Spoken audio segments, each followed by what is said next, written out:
everyone, welcome to my video, When Daddy Wasn't There. Back in 1974, I got married in December of 1973, and I was working at Dresser Industries in Oak Cliff, Texas, and I was very busy. I worked overtime. I worked 12, sometimes a little bit more than 12 hours a day. We worked 7 days a week. It was very hard labor. Making rock bits for the oil industries around the United States, and they were very heavy, and it was a very hard job for a little fellow like me, but I did the best I could. But my daddy was not doing well. My daddy had lung cancer, and the way he found it, strangely enough, is my daddy worked at the Museum of Natural History in Dallas, Texas. It's in Fair Park. He was a curator. And one day my daddy put his suit coat on, getting ready for work, and he said, he said, my shoulder hurts. My shoulder hurts.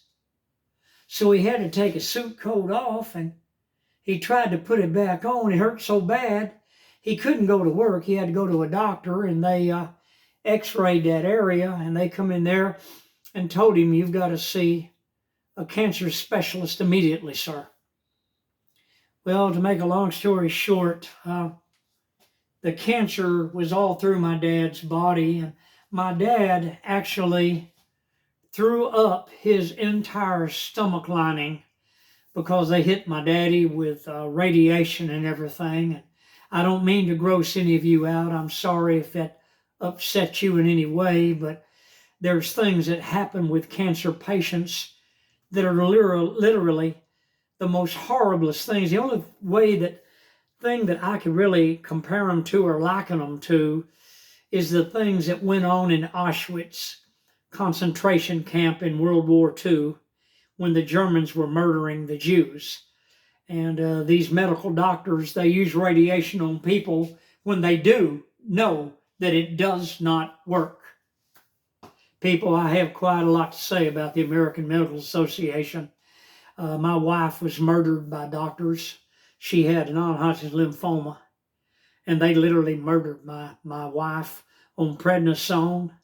Horrifying chemotherapies that made all of every hair on her body left. Her eyelashes, eyebrows, everything was gone. My wife died a horrible death, but there came a day that I'll never forget as long as I live, and that is the day my daddy wasn't there. I walked into his bedroom. His bedroom was made, and the sun shone through onto his bed where he had been laying when they came and got him and took him to the hospital where he died. I'll never forget as long as I live. I knelt down with the sunlight shining on me, and I prayed. And I remember the stillness and the quietness.